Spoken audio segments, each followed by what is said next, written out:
Vicepresidente, empezamos con la grabación.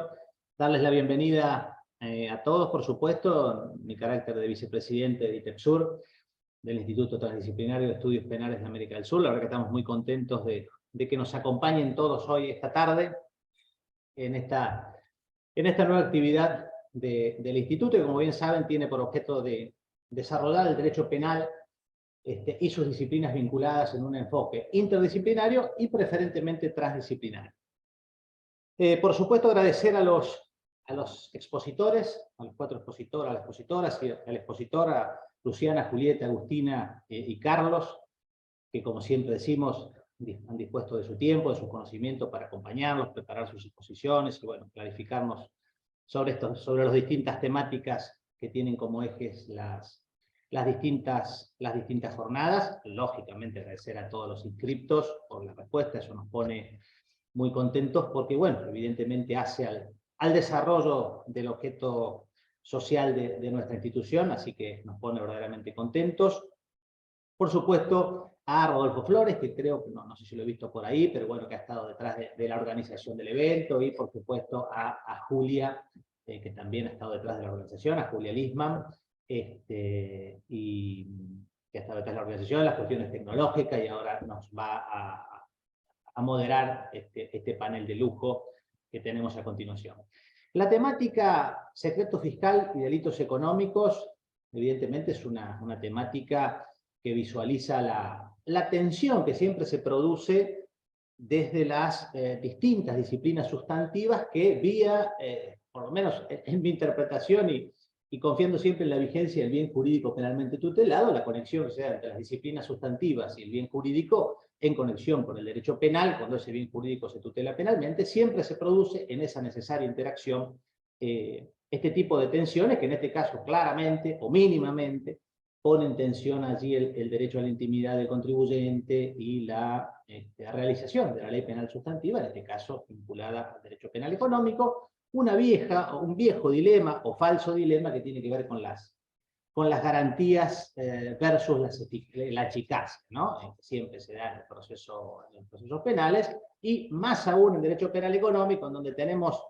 allí una cuestión bastante anómala, pero que es la genuflexión constante o recurrente de la política criminal versus la política económica, ¿no? Siempre hay una prioridad, siempre impregna e influye la política económica sobre la política criminal. De ahí se producen algunas confusiones, algunas deformaciones que agudizan esa tensión que referíamos entre las garantías individuales y la eficacia del sistema. Así que bueno, evidentemente tenemos un tema y unos expositores por delante que lucen más que interesantes. Así que Julia, si estás lista, ya te cedo la palabra y bueno, quedas al comando de la jornada.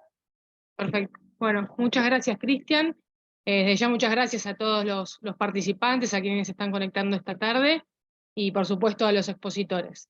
Bueno, vamos a iniciar entonces con la jornada. En primer lugar va a exponer Lucía Frascarelli. Ella es abogada graduada de la Universidad de Buenos Aires. Actualmente se encuentra cursando la especialización en Derecho Penal en esta misma casa de estudios, y se desempeña en la Fiscalía ante la Cámara Federal de Casación Penal. Así que bueno, Luciana, te cedo la palabra. Hola, ¿qué tal? Buenas tardes a todos.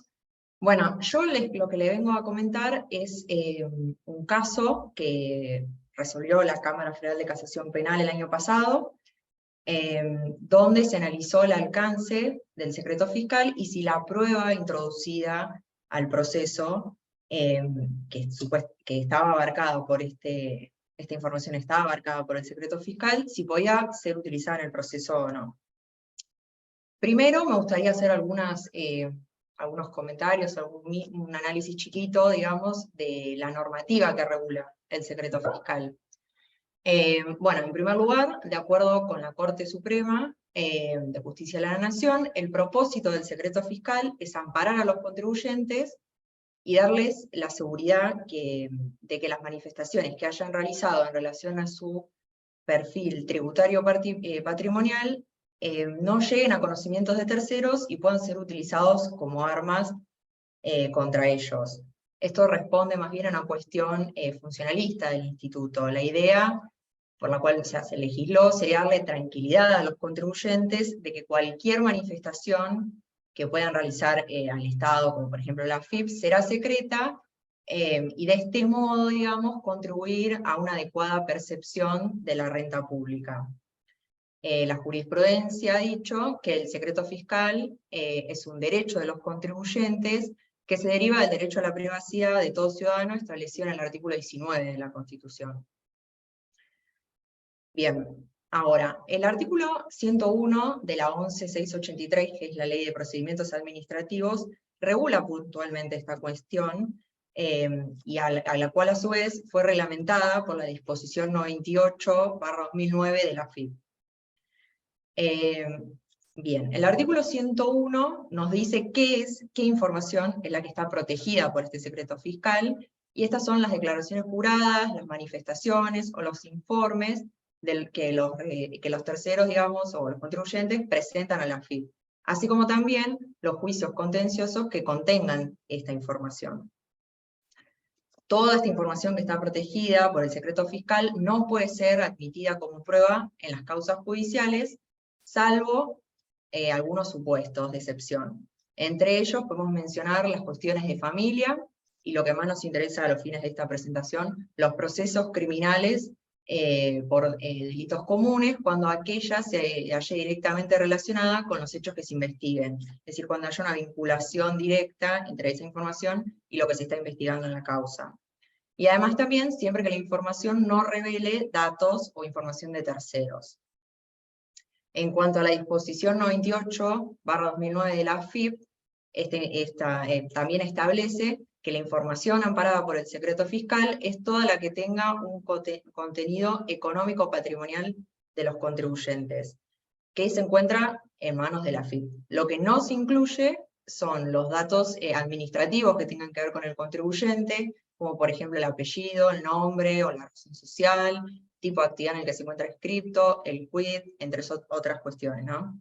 Y también la disposición de la AFIP establece ciertas excepciones que habilitarían a la AFIP brindar esa información.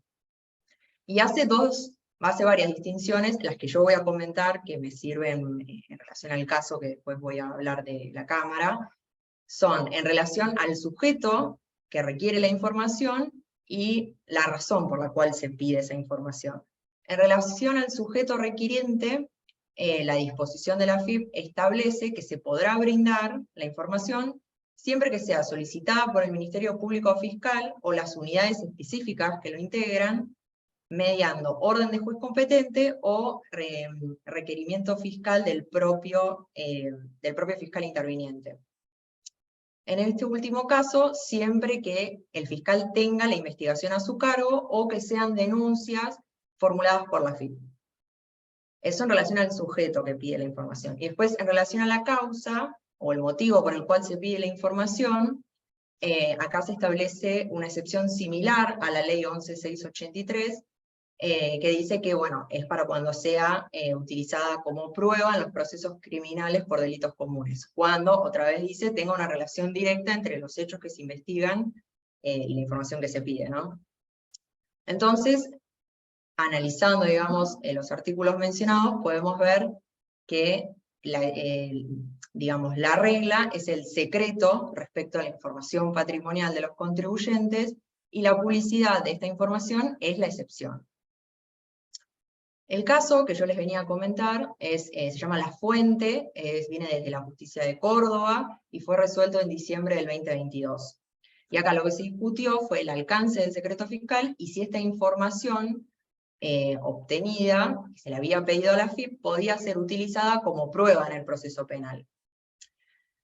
Bien, brevemente les comento, lo que se investigaba en la causa era una asociación ilícita, que desde el 2015 hasta el 2020 había creado distintas empresas que funcionaban como usinas de facturas apócrifas.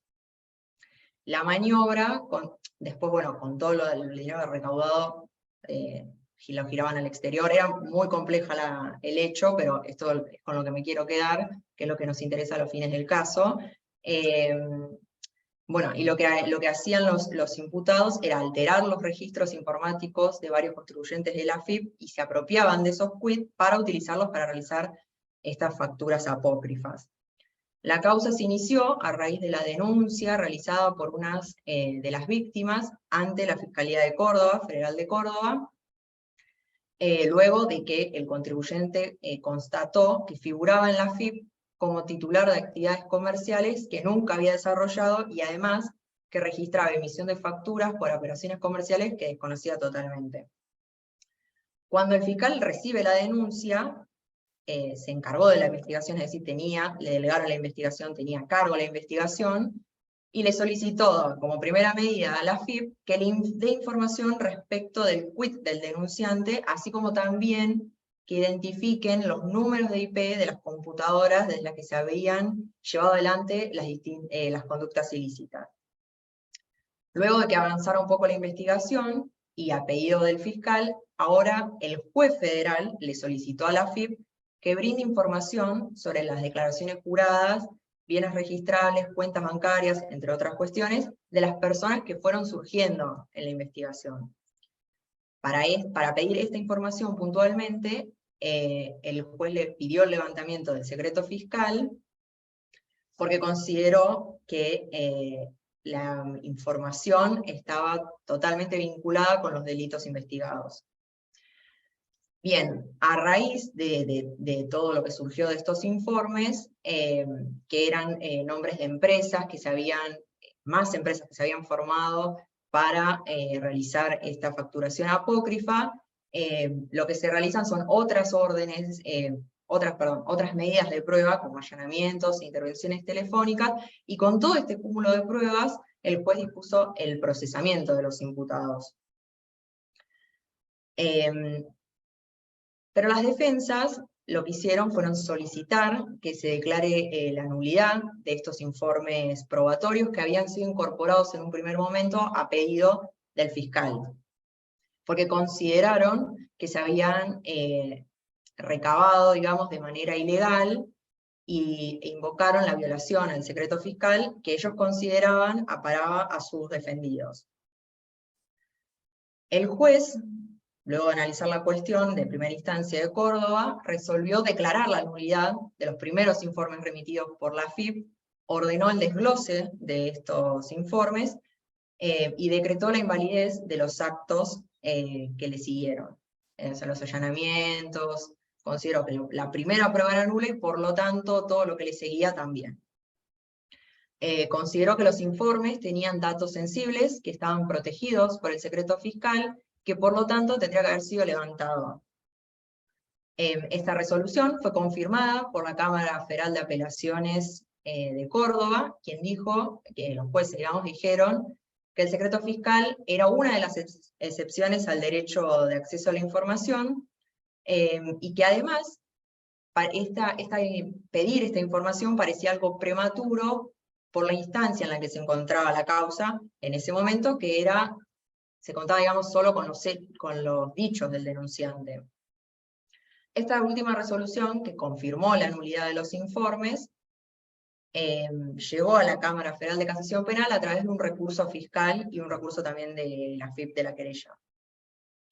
Bien, ahí mi fiscalía fue la que trabajó la causa, y lo que nosotros dijimos es que no correspondía dictar la nulidad de estos informes. Como argumento principal, más importante para nosotros, era que la información que había sido solicitada por el fiscal versaba sobre el perfil tributario y patrimonial de la víctima, que era entonces la que estaba alcanzada por ese secreto fiscal, y no el resto de los imputados, que estaba pretendiendo ampararse en ese secreto fiscal. Y que además la víctima era la que había realizado la denuncia, y por lo tanto consintió al inicio de la investigación, que tenía como fin esclarecer un hecho que la había perjudicado, y de este modo también ella misma renunció a la protección del secreto fiscal. Es decir, en este caso, puntualmente, el levantamiento o la violación del secreto fiscal fue en favor de la propia víctima, que era la titular de esta garantía o de esta protección. Por lo tanto, nosotros consideramos en el caso que no había existido una intromisión en la intimidad fiscal de los imputados, sencillamente porque estos no eran el objeto o no estaban alcanzados por la protección del secreto fiscal de esa información. Dijimos que los imputados habían pretendido, por lo tanto, invocar la protección de una garantía que no los alcanzaba. Hicimos una especie de paralelismo, digamos, y pusimos un ejemplo, y dijimos, esto sería como si un imputado, por homicidio, invocara la nulidad del allanamiento policial sin orden del domicilio de la víctima donde se encuentra el cuerpo, es decir, no tendría sentido, y no podría el imputado invocar una garantía que tiene como protección otra cosa y no él mismo. Ese fue nuestro punto fuerte, digamos. Después usamos otros argumentos, como por ejemplo dijimos que el caso entraba bajo los supuestos de excepción del secreto fiscal, a los cuales me refería al principio de la presentación. Porque el sujeto requirente era un sujeto autorizado, digamos, por la disposición 98 del 2009 de la AFIP, porque el Ministerio Público Fiscal puede pedir este tipo de información cuando tenga a cargo la dirección de la investigación, como había sucedido en este caso. Y además dijimos que alcanzaba con que el fiscal, digamos, haga un oficio pidiendo la información, porque la norma en ningún momento pide un formulismo o una formalidad sacramental para autorizar este requerimiento. Entonces, dijimos, este tipo de pedidos de informes no es una prueba, digamos, que necesite una intervención judicial para su validez, como podría ser, por ejemplo, un allanamiento.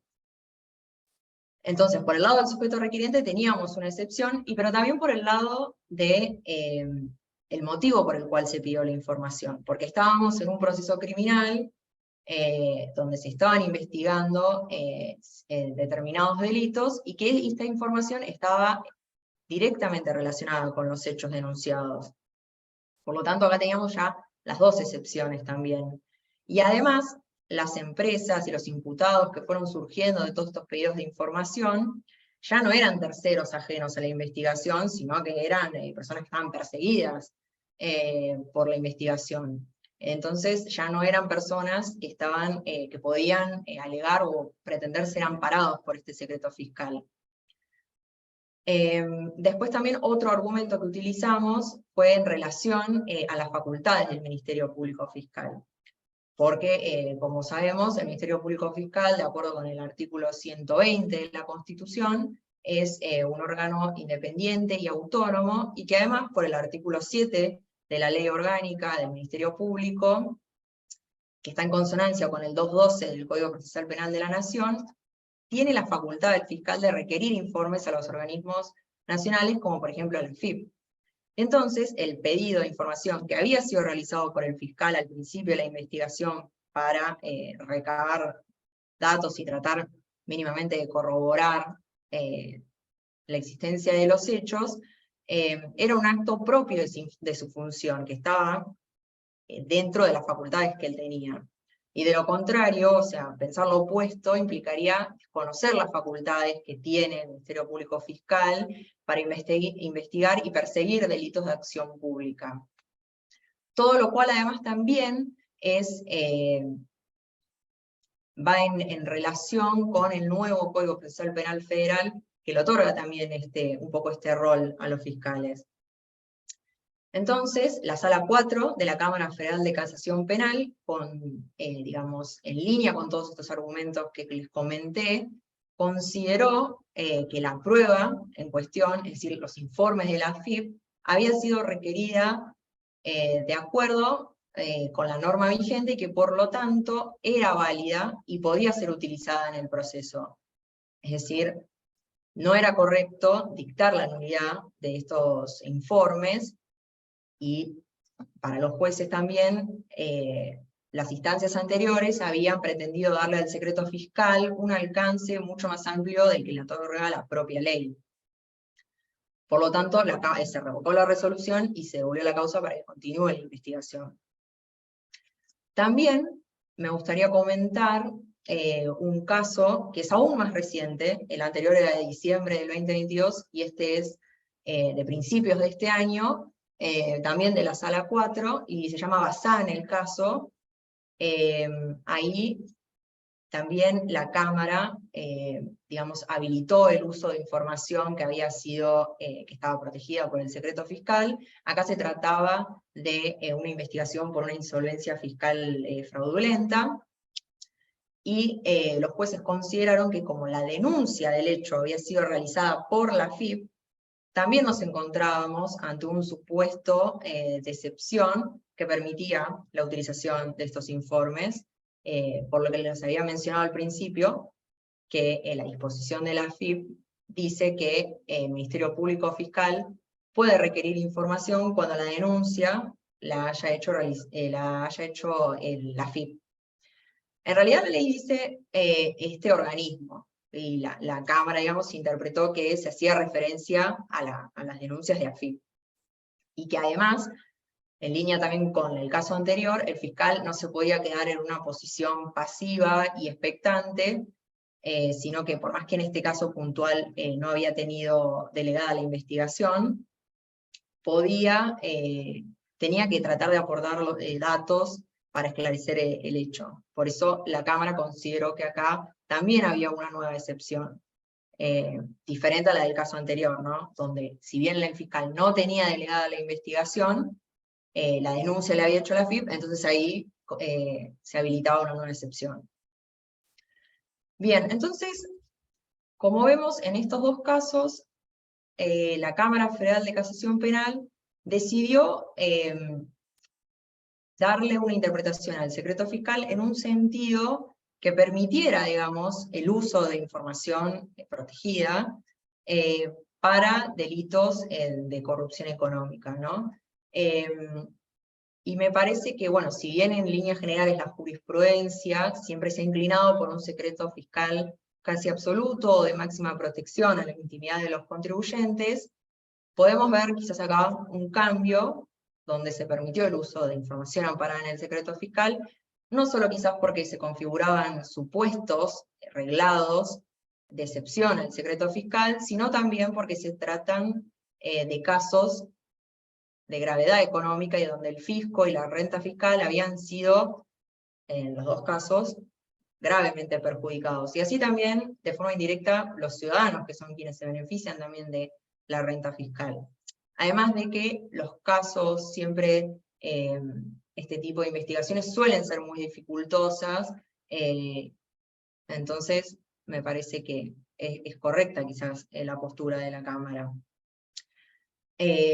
También creo que las sentencias o sea, son correctas no solo porque le dan una interpretación justa, digamos, al secreto fiscal, sino que y a sus excepciones, sino que también van en sintonía con una creciente, digamos, tendencia hacia tratar de conseguir o constituir democracias que sean cada vez más transparentes y con mayor control social y acceso a la información por parte de los ciudadanos. Es decir, esto del secreto fiscal, de que nadie pueda saber, conocer nada respecto al patrimonio de otras personas, y hacerlo tan secreto, tan reducido, afecta quizás un poco todas estas cuestiones que mencioné, el control social y el acceso a la información por parte de los ciudadanos. Y también, como último punto, me parece interesante, no solo por todo lo que dije antes, sino también porque estas resoluciones lo que hacen es ponerle al Ministerio Público Fiscal en un rol activo y como propulsor, digamos, de la investigación penal, que va en sintonía con la autonomía y con las potestades que tiene de acuerdo con el 120 de la Constitución, sino también va en línea con todo este nuevo Código Procesal Penal Federal, que es plenamente acusatorio y que se tiene que empezar a implementar en todo el país. Así que bueno, eso son mis reflexiones para esta ponencia. Muy bien, bueno, muchísimas gracias, Luciana. Así que bueno, seguimos con la siguiente ponencia. Va a continuar Julieta Escurdia. Ella es abogada graduada de la Universidad Nacional de La Plata. candidata a magíster en Derechos Humanos por la Universidad Nacional de Lanús. Trabajó como asesora en la Secretaría de Derechos Humanos de la provincia de Buenos Aires y como abogada en el área de Derechos Económicos, Sociales y Culturales de la Asociación Civil por la Igualdad y la Justicia, asociación en la que actualmente coordina el programa de justicia fiscal. Así que bueno, Julieta, todo tuyo. Muchas gracias, Julia. Hola a todas y todos. Bueno, la presentación de Luciana me dio un pie como muy interesante para contarles un poco desde cómo trabajamos desde ASIG y desde qué marco nos paramos, digamos, para pensar el secreto fiscal desde una perspectiva de derechos.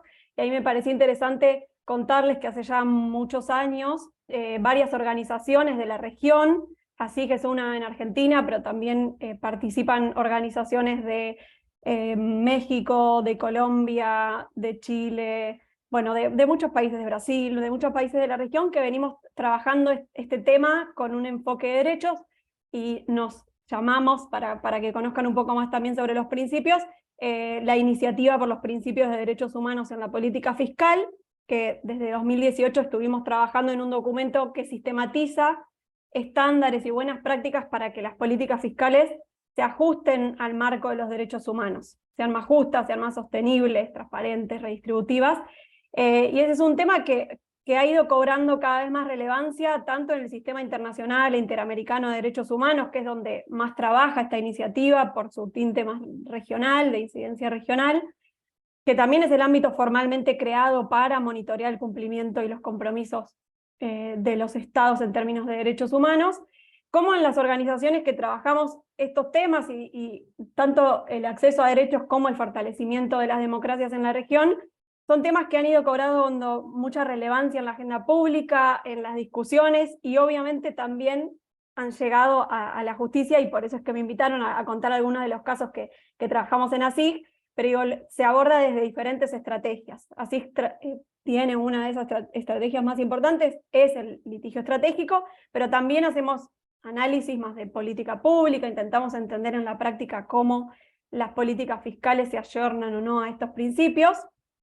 Y entonces mi participación un poco en esta conversación busca compartir los aportes que pueden hacer los derechos humanos en las discusiones sobre transparencia fiscal y especialmente sobre el secreto fiscal. En este sentido, los principios de derechos humanos, que ahí les voy a pasar por el chat el documento que les estoy mencionando, para que lo tengan a quienes les interese, plantean que la política fiscal tiene que ser transparente, participativa, sujeta a rendición de cuentas, y que las personas tienen derecho a la información fiscal.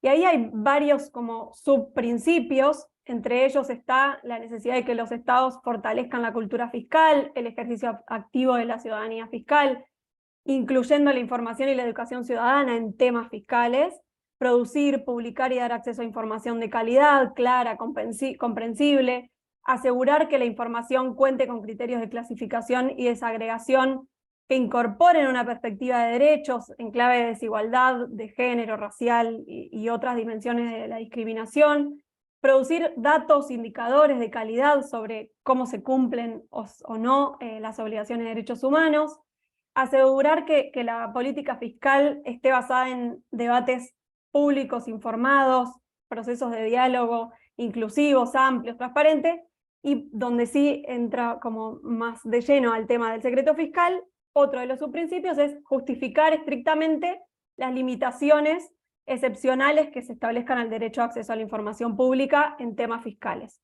por razones de interés general, y garantizar que esas limitaciones se puedan impugnar ante una autoridad que sea imparcial, que pueda dar prevalencia en caso de duda al acceso a la información fiscal. Es decir, en términos como un poco más sencillos, ayornar, armonizar la regulación del secreto fiscal con la del derecho a acceso a la información pública.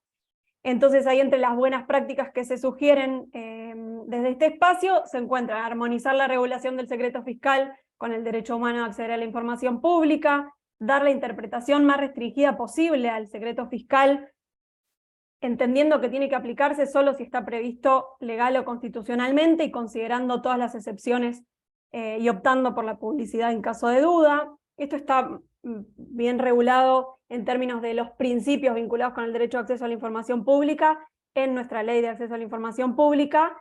Todavía nos queda algún desafío por ayornar esa aplicación al secreto fiscal.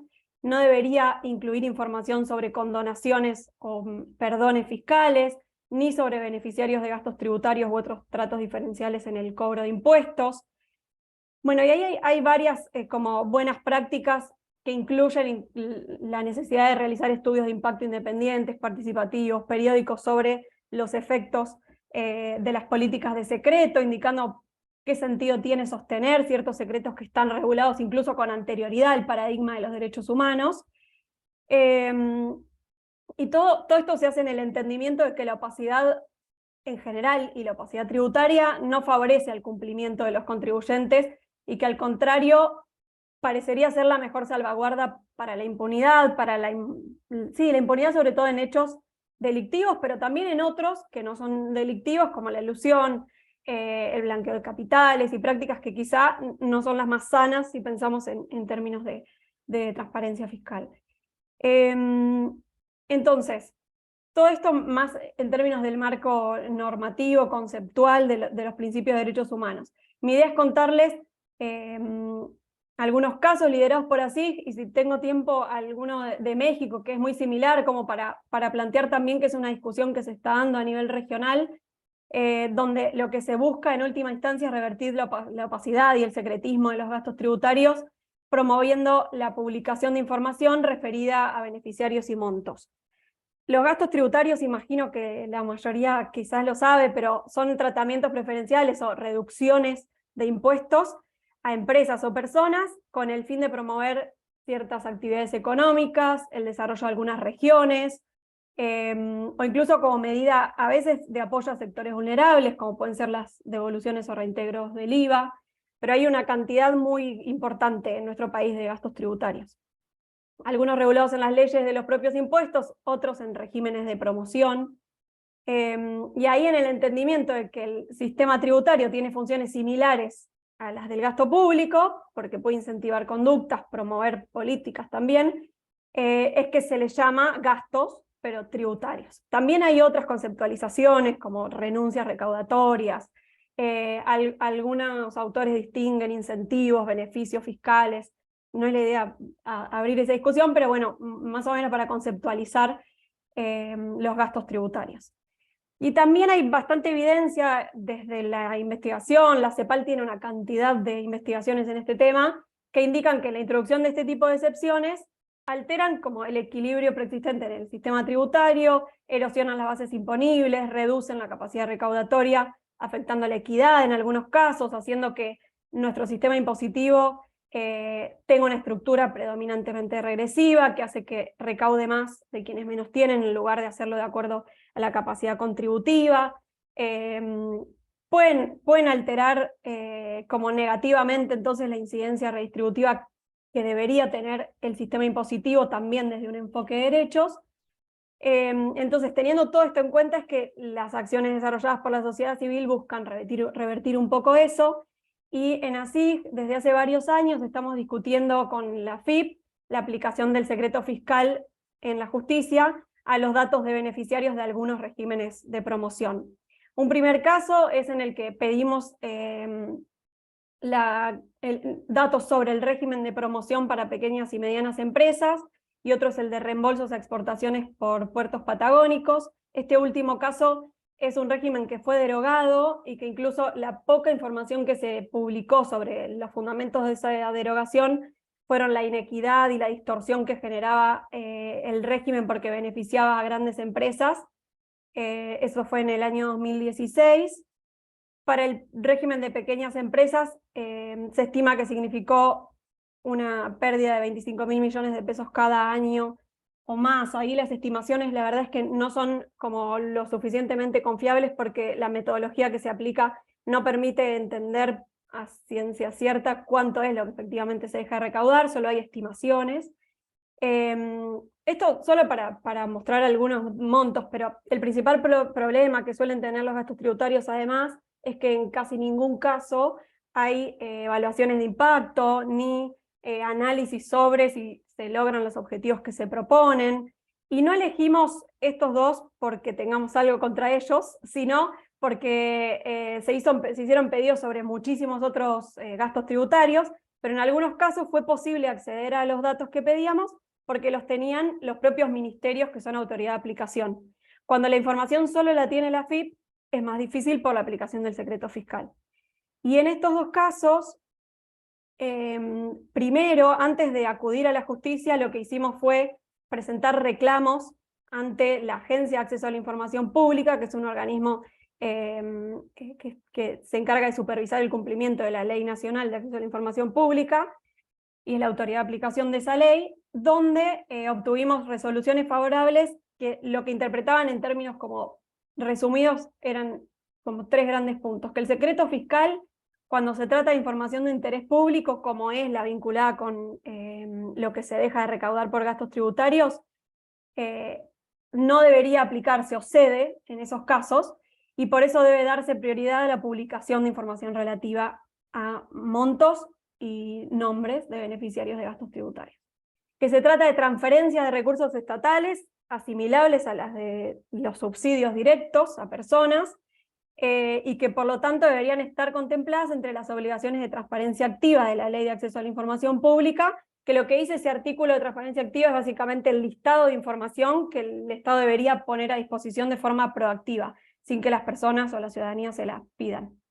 Y ahí hay varios principios aplicables a esos datos, que debe presumirse que toda la información en poder del Estado es pública, y entonces se aplicaría también a las transferencias de recursos a través de un gasto indirecto como el gasto tributario.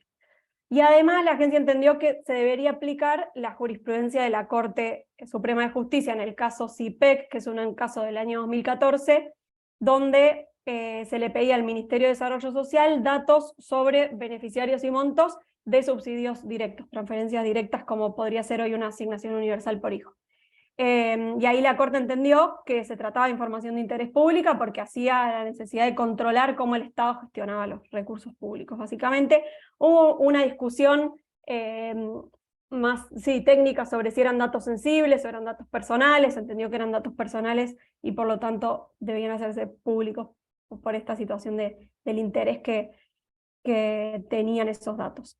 Además de estas resoluciones, tenemos en los dos casos sentencias favorables de Cámara, de la Sala 3 en lo contencioso administrativo federal y de la Sala 4, una es de 2020 y otra es de 2022, haciendo una aplicación muy similar o interpretación muy similar a la de la agencia, o sea, favorables a los argumentos de ASIG en cuanto a que se trata de información de interés público. Y hay un tercer caso en el que no estamos discutiendo secreto fiscal, pero aparece de alguna manera porque lo que intentamos conseguir ahí son datos sobre la cantidad y características de beneficiarios y montos de condonaciones o perdones. Y si bien la AFIP lo que argumenta es que no tiene la información, o es muy difícil procesarla, o no está obligado a producirla, como eso oscila entre esos argumentos, pero además uno de los argumentos es, incluso si me pusiera a producirla, necesito, no tengo manera de salvar los datos patrimoniales y personales, y entonces ahí aplicaría el secreto fiscal. Como no es el principal argumento, pero también aparece. A esto se suma que en el año 2019 la Agencia de Acceso a la Información Pública emitió una resolución que aprueba los criterios orientadores e indicadores de mejores prácticas para aplicar la Ley de Acceso a la Información Pública, y tiene un criterio específico sobre gastos tributarios, donde dice que las exenciones o deducciones impositivas o de otra índole son también beneficios que otorga el Estado sujetas a las obligaciones de transparencia activa, que es lo que dijo en las otras resoluciones que teníamos que hoy están en casos ante la Corte. Es decir, entre el listado de información que el Estado tiene que publicar proactivamente se encuentran los datos de beneficiarios de gastos tributarios y de gastos tributarios en general. Porque ahí dice, en consecuencia, quienes reciben ese trato tributario diferencial, ya sean personas humanas o jurídicas, públicas o privadas, deben ser clasificados como beneficiarios en los términos del artículo 32, inciso F, de la Ley de Acceso a la Información Pública. Entonces, si bien ya hay excepciones como las que comentaba Luciana antes, reguladas también a través de otras leyes, como la información resultante del procedimiento de intercambio con otros países, que puede ser utilizada para fines diferentes a los fiscales, la prevención del delito de lavado de activos, por ejemplo. Hay un proyecto de ley en discusión en el Congreso que también promueve el levantamiento del secreto fiscal para promover el intercambio de información y prevenir ciertos mecanismos de abuso fiscal o fraude fiscal. También son públicos los balances y estados contables de empresas. Como se han ido regulando excepciones, pero todavía la forma en que se aplica el secreto fiscal a los datos de gastos tributarios sigue teniendo una compatibilidad democrática baja, digamos. Es una excepción que consideramos que es anacrónica al principio de transparencia, impide el control de la gestión de los recursos públicos. Por eso es que esperamos que digamos, las sentencias de la Corte sean favorables y permitan de alguna manera ir avanzando hacia ayornar la aplicación del secreto fiscal con el de acceso a la información pública, porque entendemos que además eso redundaría en tener una mejor rendición de cuentas, lograr que la política fiscal sea más equitativa. Sin datos es muy difícil, incluso para el propio Estado, repensar y gestionar mejor sus recursos, ¿no? Y cuando digo incluso para el propio Estado, pienso que también hay casos en los que la AFIP aplica el secreto fiscal a algunos datos para los propios ministerios de la administración central, digo, ¿no? Nos ha pasado en otros pedidos, que hace varios años venimos haciendo pedidos de este tipo, que en ese entonces era el Ministerio de Producción, nos digan desde la autoridad de aplicación de una ley que tampoco ellos accedían a algunos datos por aplicación del secreto fiscal. Eso es súper complejo. No sé cómo estoy, Julia, de tiempo. Por ahí corto acá y si da el tiempo después cuento un poquito del caso de México. Dale, perfecto. ¿Sí? Dale. Dale. Muchísimas gracias, Julieta. Gracias. Bueno, antes de continuar con la siguiente ponencia, quería aclarar que al final de todas las exposiciones vamos a abrir un momento para preguntas, así que si quieren ir adelantándome preguntas por el chat, me las hacen a mí directamente por privado y me indican para qué ponente sería. Así que bueno, ahora sí, continuamos con las ponencias. Ahora es el turno de Agustina O'Donnell. Ella es doctora en Derecho por la Universidad de Buenos Aires, vocal del Tribunal Fiscal de la Nación, magíster en Derecho Administrativo por la Universidad Austral, docente titular de la materia de Derecho Tributario de la Facultad de Ciencias Jurídicas de la UCES, docente de la materia de Derecho Financiero y Género de la Universidad de Buenos Aires, miembro de la Asociación de Mujeres Jueces de Argentina, y autora del libro Acceso a la Información Pública y Secreto Fiscal. ¿Es posible un secreto fiscal más democrático? De Editorial ADIAR. Bueno, y compañera acá de ITEPSUR. Así que bueno, Sí. Agustina, te cedo la palabra. Socia desde hace poquito, y bueno, muy contenta de estar acá. Gracias, Julia. Gracias a ITEPSUR, a Alejandro y a Cristian, y a mis colegas de esta charla, algunas conocidas y otros que estoy contenta de haber conocido en esta tarde de hoy, y contenta también por hemos logrado poner al secreto fiscal y en el centro de la escena, y cada uno en esta jornada académica hacernos nuestros comentarios. Una institución un concepto que ya tiene 90 años y que no es pétreo, ¿no? Creo que eso es lo que a mí me llevó a elegirlo como tema de investigación, sobre todo, como decía Luciana, cuando también empecé a leer un poco todo el avance del paradigma de las sentencias y el paradigma del acceso a la información, ¿no? Que avanzaba mucho acá en Argentina a partir de las políticas de las asociaciones civiles, sobre todo, ¿no? Como ASIG, más que nada, CIPEC y otras más, que un poco llevaban adelante la política de la transparencia y reclamaban transparencia sobre todo en el Poder Judicial, inclusive también, y llevaron, ¿no?, el dictado de las acordadas de la transparencia, bueno, que implicaron una apertura también de acceso a la información también en los tribunales, que me parecía interesante, porque entre esa información también se veía la información de naturaleza fiscal, ¿no? A veces en las sentencias de la Corte,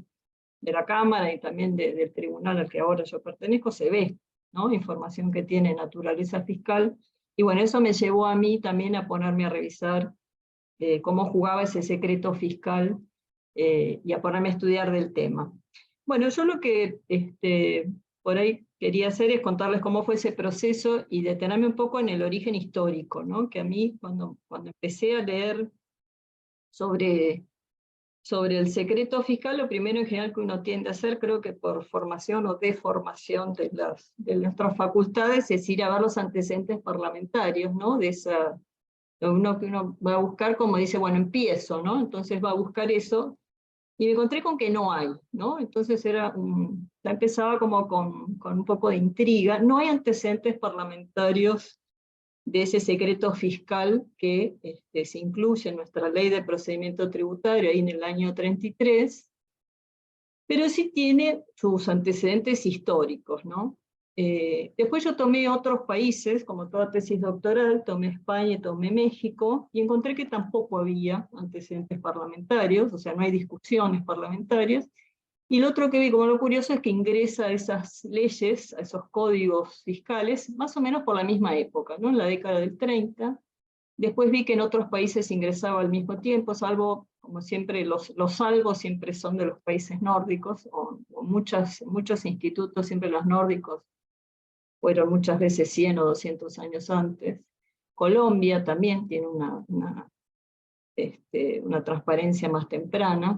Pero bueno, el secreto fiscal aparece en las legislaciones, inclusive en las europeas, un poco en la década del 30, ¿no? Posguerra, post-primera guerra, y bien. Y cuando uno empieza a leer, ya vuelvo a Argentina, cómo entra, ¿no? en la legislación, claramente entra de la mano el impuesto a la renta, ¿no? Entonces entra en la ley en un momento a propuesta, ¿no?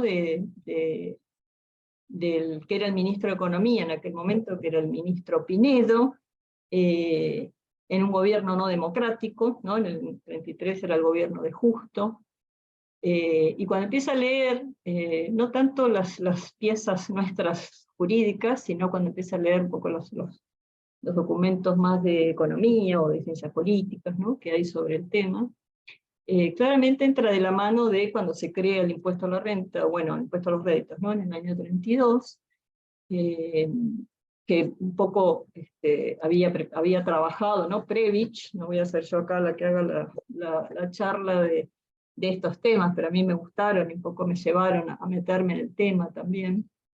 Previch había trabajado con los gobiernos anteriores, ¿no? Con los presidentes anteriores, Irigoyen, etc. Y Pinedo termina siendo finalmente el que pone, ¿no? en funcionamiento o en marcha, corregime Carlos, por ahí estás más en tema, pero es el que termina poniendo en marcha al impuesto a los réditos, cuando ya a Argentina le costaba, por supuesto, vivir, ¿no? o mantenerse con las exportaciones, que hasta ese momento, con los derechos de exportación, que hasta ese momento eran los que solventaban, los que eran en aquella época los gastos. Y bueno, ya había, por supuesto, muchas más complicaciones en el mundo y muchas más deficiencias y dificultades para vivir de esos derechos. Entonces arranca el impuesto a los réditos, y en ese momento, un poco lo que está escrito de las charlas que se hacían en esa época, ya bueno, tenemos que lograr, y acá viene el tema, dar confianza a la gente para que empiece a pagar el impuesto a los réditos, a la gente, a las personas, ¿no? y a las empresas también. Había otros impuestos más, creo que era el impuesto a los dividendos, creo que se llamaba. Empiezan a generar otros impuestos a otras capacidades contributivas y otras riquezas. Porque hasta ese momento, claro, y tenemos que empezar a que nos den información, ¿no? Así está escrito, ¿no? en estos antecedentes que hay. Y a mí me quedó grabado en esas palabras, porque es un poco la que después se ve en los fallos, ¿no? Cuando uno lee los fallos de secreto fiscal, se habla mucho de que el secreto fiscal, el fundamento es ese, ¿no? La confianza del contribuyente, de que nos dé la información para que tribute, y después la intimidad, ¿no? De que esa información no va a ser usada en su contra.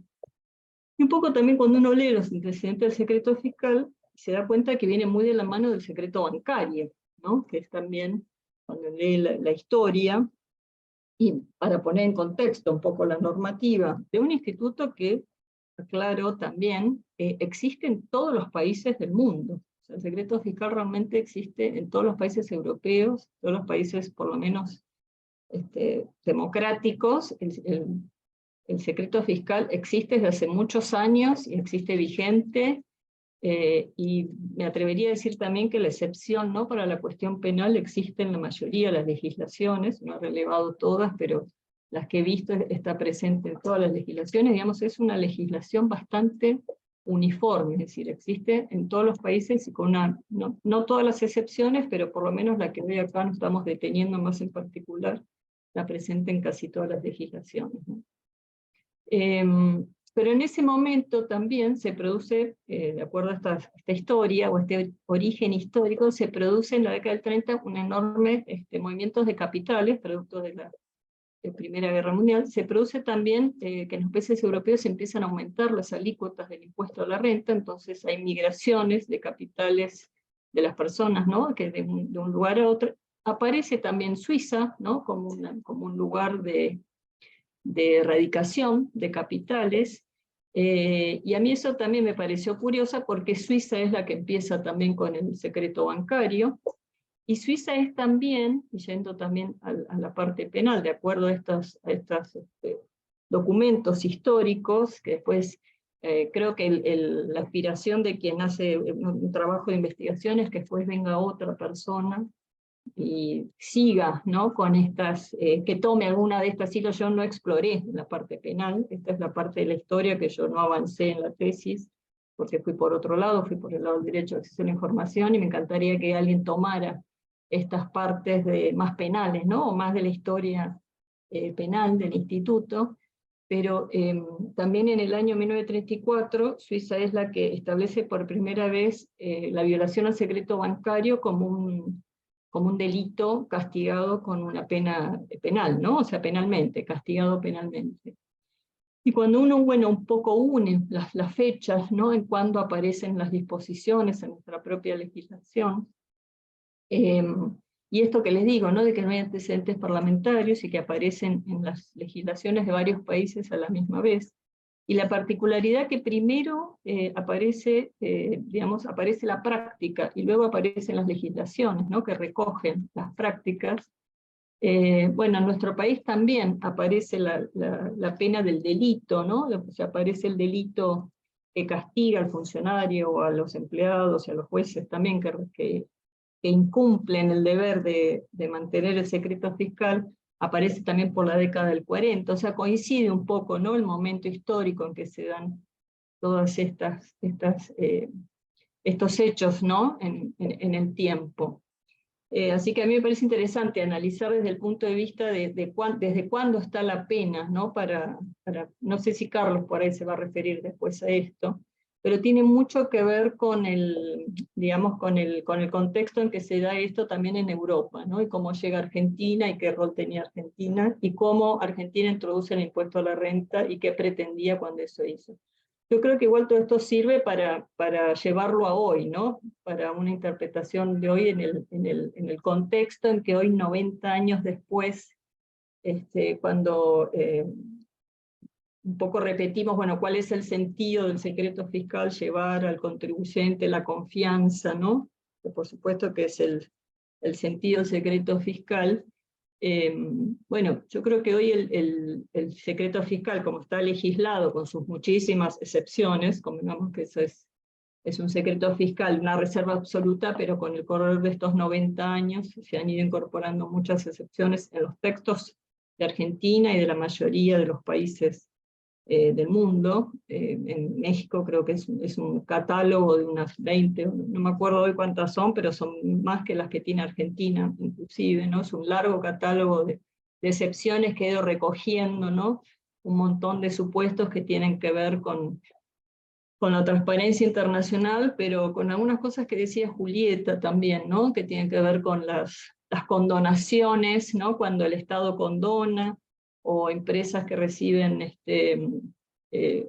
gestionan recursos públicos, es decir, un montón de excepciones que se han ido incorporando al texto de la normativa del secreto fiscal. Bueno, tener en cuenta que el fundamento en realidad del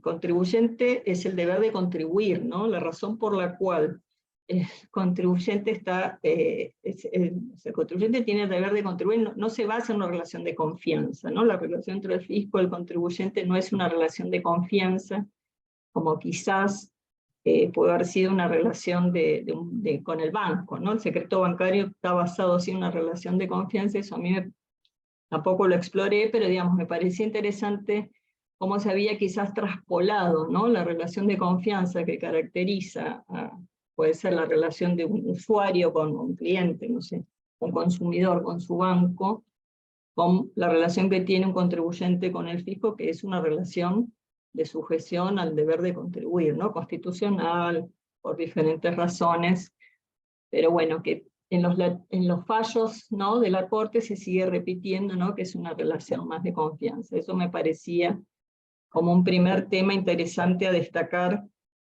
dentro de lo que es la doctrina nuestra, que aún inclusive hoy, ¿no?, se sigue repitiendo con poca revisión. Esta es mi opinión. Y después, sí me parece interesante es que la primera excepción que se incorpora al deber de secreto fiscal en la norma es la que tiene que ver con las cuestiones penales. Es decir, esa reserva absoluta que decidió el legislador en el año 33, en el año 35, el mismo legislador dice, momento, para la cuestión penal, para los juicios, ¿no?, donde se investigan delitos penales, el secreto fiscal no. O sea, tiene que ser levantado cuando hay una investigación penal, y esa es la primera excepción al secreto fiscal, con lo cual eso marca un primer hito. Fíjense que el mismo renglón lo comparte, ¿no?, luego la norma con los juicios donde se dirimen cuestiones patrimoniales en juicios civiles. Sin embargo, esa excepción es recién del año 72, o sea, muchísimos años después, que es la principal excepción en los juicios de divorcio, sucesiones, pero sin embargo esa excepción es muy posterior y tiene que ver con la ley Borda, ¿no?, con la ley del año 68, donde, bueno, recién ahí se asignan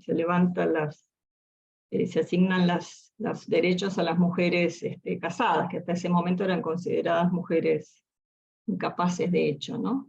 O sea, hoy están en el mismo renglón, pero la realidad es que hay mucha diferencia, ¿no?, en cuanto al tiempo entre una y otra excepción. Pero bueno, son las dos excepciones para los juicios, en casos penales y en otro caso los juicios civiles. Pero la primera excepción es enseguida, es prácticamente enseguida, ¿no?, 2 años después, es la excepción a los juicios penales.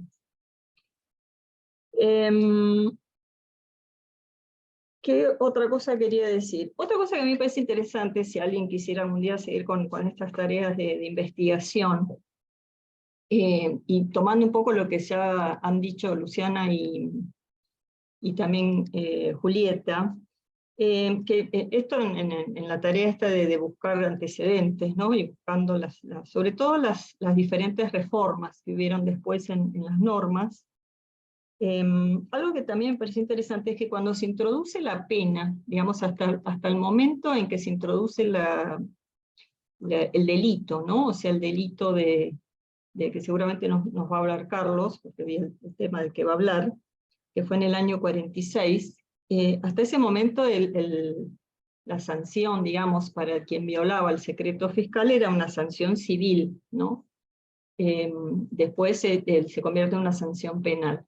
Y en esa misma reforma se hace otra reforma a la ley del impuesto a los réditos, hoy impuesto a las ganancias, y es una reforma que sigue vigente, y acá los tributaristas sobre todo van a seguir por ahí mejor lo que estamos diciendo, que es, se incorpora el inciso que se refiere a la no deducibilidad de los quebrantos originados en actividades ilícitas. Está hoy también, ¿no? No se podrán deducir los quebrantos originados en actividades ilícitas. Esto es lo que hoy se conoce y sigue vigente y es un principio también, acá no me atrevería a decir que es un criterio que rige en todo el mundo, pero me parece que es bastante extendido, digamos que es un criterio de gravabilidad que tiene el impuesto a la renta, que es que se gravan por igual las ganancias originadas en actividades lícitas e ilícitas. Es decir, esto viene de un viejo principio, es viejo de verdad, que es que el dinero no huele, el dinero no tiene olor. Esto lo explica muy bien el doctor Casas en un voto, recopilando, ¿no?, toda la doctrina y explicando que esto tiene origen en el emperador Vespasiano, cuando su hijo Tito le preguntó que recaudaba el dinero, le preguntó si también le cobraba el impuesto, recaudaba los impuestos, Tito, el hijo de Vespasiano, o sea, le preguntó si también le cobraba el impuesto a los que tenían los baños públicos en Roma, ¿no? Y porque no quería ir porque tenían mucho olor. Y Tito, el papá le dijo, sí, Tito, a los baños también porque el dinero no huele. Entonces de ahí queda, aún hoy, que el impuesto se grava por igual, no importa el origen de las ganancias, ¿no? Entonces, y tampoco se pueden deducir los quebrantos. Entonces, cuando uno va a los antecedentes de esta reforma, quien presentaba la reforma, no recuerdo si era el coronel Amaro, el presidente era Farrell en esa época, cuando lo explicaba, acá tengo la transcripción, dice, que la ley de réditos grave las utilidades provenientes de operaciones ilícitas es perfectamente lógico, puesto que la imposición no tiene en cuenta nada más que la renta, con presidencia de la forma lícita o ilícita de su obtención. Y acá dice, criterio coordinado por otra parte con el secreto de las informaciones prescripto en la ley de procedimiento. Entonces a lo que voy, más allá de criterio aceptado de que la ley no distingue, ¿no?, entre la renta lícitamente generada y la renta que proviene de delito, de una actividad delictual, y las grava por igual, ya en ese momento se aceptaba, o en la misma reforma se aceptaba, o hay una relación entre el secreto fiscal y la ganancia ilícita. Entonces, hay una relación entre la opacidad y el secreto fiscal en los propios antecedentes del secreto fiscal, cosa que tiene un poco que ver con lo que venimos hablando, ¿no? ¿Esto quiere decir que hay que derogar el secreto fiscal? No, yo creo que en este ámbito académico claramente no es esa la idea, creo que no hay nadie en el mundo debatiendo eso, ¿no? O sea, me parece que no se trata de eso, pero sí me parece que, y ese es un poco, creo que la idea de generar estos ambientes también, o estos ámbitos, ¿no?, de discusión, que mantener una interpretación como si estuviéramos en el año 30, ¿no?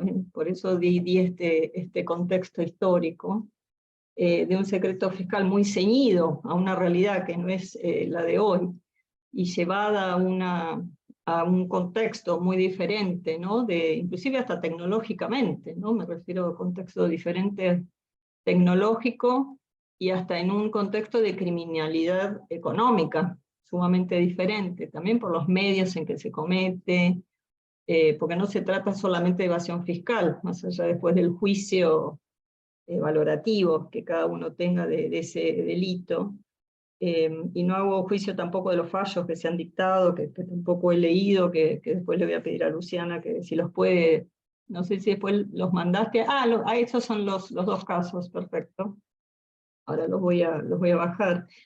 Pero bueno, me parece que un poco la idea es revisar ese instituto a la luz de esas nuevas formas de criminalidad, ¿no? Suponiendo que esa mayor transparencia, o sin negar, ¿no?, esa relación que puede haber de opacidad, con esos movimientos de dinero, pero no solamente de elevación, ¿no? O claramente, la otra vez leía que de los delitos que mayores flujos de dinero generan, por lo menos en la actualidad, hoy está la trata de personas, que a mí por lo menos me llamó la atención, creo que hablaba del mundo, no sé si hablaba de Argentina, ¿no? Pero a mí me llamó mucho la atención porque no sé si competía con el narcotráfico, no, pero digamos como delitos que tienen enorme reproche social, ¿no? O sea, reproche social, creo que no hay nadie que pueda convalidar eso, ¿no? Pero bueno, me parece interesante cómo buscando en eso de las reformas a las distintas a las distintas reformas que tuvo esa ley o esa norma de secreto fiscal, inclusive en las propias palabras de quienes han propuesto diferentes reformas, se encuentra ciertas vinculaciones con las ganancias ilícitas como esta, ¿no? Como esta donde en la propia reforma hay una referencia al secreto fiscal, ¿no? Como que esas ganancias ilícitas que se van a gravar estarían protegidas por el secreto fiscal. Eso me pareció interesante. Y creo que tenía una última idea para comentarles, si estoy a tiempo, que lo leí a alguien, el otro día leyendo algo, que bueno, algo tiene que ver también con mi tesis, con lo que yo también me escribí como investigación, que hoy hay, esto a lo mejor Luciana sabe más por las investigaciones que ustedes llevan a cabo, pero también a veces me da la sensación que hay información del secreto fiscal que ya es pública. O sea, debe haber mucha información protegida por el secreto fiscal que no es pública, pero me da la sensación que hay alguna información que es pública, ¿no? No sé, por ejemplo, los registros de inmuebles, entiendo yo que uno puede pedir, ¿no? Sin ser el contribuyente, un tercero de propiedades inmuebles. Bueno, los balances son públicos. Una de las reformas que tuvo el secreto fiscal, no la última, sino la anterior, fue poner como excepción los balances de las empresas, ¿no? Así que uno podía pedir en los diferentes registros de comercio, que podía pedir los balances de las empresas, ¿no? Y que los registros de comercios debían dárselos. En realidad no solamente se los podía pedir a los registros, se los podía pedir a la dependencia pública que los tuviera, con lo cual entiendo que uno los podría pedir en cualquier lugar donde estén. Yo entiendo que los podría pedir inclusive en la propia FIP, si es que están ahí. Pero bueno, también los propios poderes judiciales, digamos, las bases de datos hoy que tienen los poderes judiciales, no solamente las sentencias, sino del expediente judicial, son yacimientos de información que inclusive uno puede consultar sin ser parte, digamos, en algunos casos creo que hay que tener una clave, digamos, ser identificado, pero en algunos casos no. Entonces la constancia de quit tiene también información de fecha de inscripción, es decir, entiendo yo que hay mucha información que no es pública, ¿no? Las cuentas y los no sé, registro de accionistas, por supuesto no es público, pero también me parece que cada vez más hay información que es pública y que no necesariamente es el fisco o las administraciones tributarias los únicos que detentan esa información, ¿no? Cosa que también es propio de este avance del derecho de acceso a la información pública, y también eso me parece interesante, ¿no? Como que el secreto fiscal forzosamente va siendo cada vez menos secreto porque hay información que es pública por otras razones, ¿no? Por otras vías, ¿no? Eso también... Y lo otro que quería comentar, que a mí también me es interesante, y con esto cierro, es que, bien, esto no sucede en derecho penal, por ahora. Quizás, no sé si por ejemplo por el lado de... Entiendo que no, porque están vigentes las garantías de derecho penal, pero por ejemplo en civil, con el tema de los juicios patrimoniales, ¿no? Con el tema de las mujeres, y sus problemáticas en ese fuero, por ejemplo, con el tema de las cuotas alimentarias, y bueno. Algo que está pasando con el secreto fiscal es que en algunos juicios o en algunas sentencias se empieza a ver que, como también ahí hay un secreto fiscal, es decir, está la excepción, pero la excepción digamos, no llega a cumplir su cometido en todas las veces, ¿no? En cuanto a revelar el patrimonio de esa persona demandada, que en general es un hombre que no, bueno, no sé, que a lo mejor tiene los bienes en una sociedad, bueno, no cumple el objetivo en un juicio de divorcio, por ejemplo. Entonces algunos jueces empiezan a solicitar el levantamiento del secreto fiscal, no ya con el artículo 101, sino con tratados de derechos humanos.